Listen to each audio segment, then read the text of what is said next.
kompaniyangizda qaysi kreativlarga reklama yoqqanini bilishni istaysizmi? Keling, hozir sizga buni o'rgataman.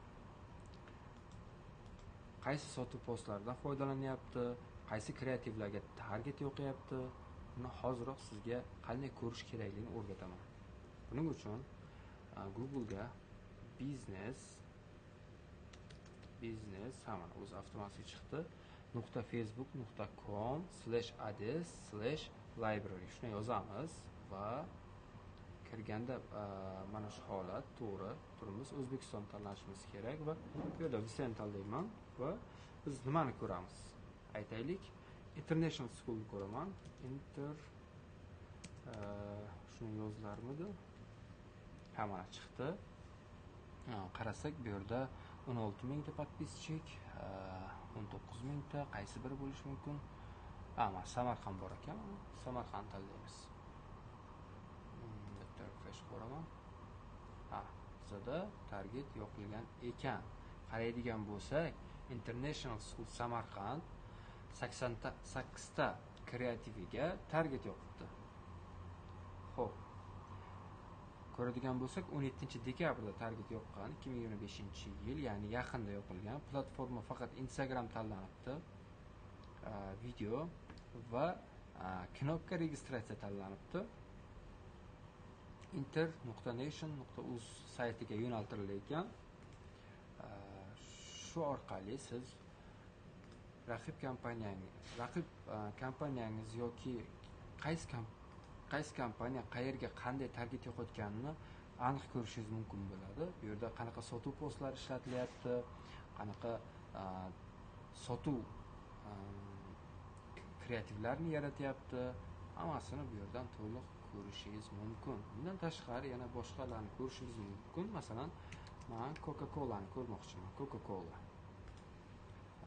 Ko'radigan bo'lsak, negadir zaguska so'rab qoldi. Xo'p, bu yerda davlatlar aro yo'qilgan ekan. Finlandiya, bu yerda Norvegiya, Belgiya, Niderlandiya, Italiya. Biz qaysi davlatda bu Coca-Cola qanaqa reklamada target yo'qyapti, nechta reklamaga target yo'qyapti ko'rishimiz mumkin bo'ladi. Aytaylik, masalan, mana shu joyda ko'rmoqchi bo'lsam, mana qaraydigan bo'lsak, bu aynan hozir mana qayerga yo'qilgan target.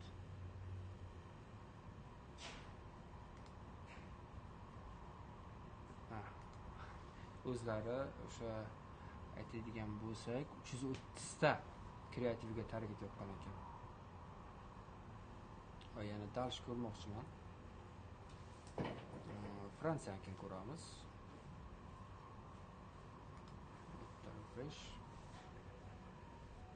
Aslida odatda refresh qilmaydi. Bilmadim, negadir menga shunaqa bo'lib qoldi. 76 ta sizga yo'qilgan ekan. Mana o'zlarining tilida. Shunaqa prinsipi. Bu yerdan sizlar O'zbekistonni ham ko'rishingiz mumkin. Agar yo'qilgan bo'lsa, albatta ko'ra olamiz. Xo'p. Amerikada yo'qildi, Pokiston. Bizda ham bo'lishimiz kerak. Xo'p, Shveysariya, Tanzaniya, Mayami. Qozog'iston bor ekan. Ozarbayjon bor ekan, Afg'oniston bor ekan, O'zbekiston. Topdik. Xo'p, bizlar uchun 33 ta kreativ yasalibdi va target yo'qilibdi. Va bu yerda faqatgina bu yerda rus tilida sotuv yoki post yoki tanilish posti yozilgan, qolganiga yozilmagan. Hammasi faqat Instagram uchun tanlangan ekan. Ya'ni Facebook, yana boshqa narsalar tanlanmagan. O'zbekcha ham kiritilibdi. Podrobniy tugmasini qo'ygan ekan bu yerda. Mana shuna qilib ma'lumotlarga ega bo'lishingiz mumkin bo'ladi. Agar bergan ma'lumotim sizga yoqqan bo'lsa, unda obuna bo'lishni unutmang.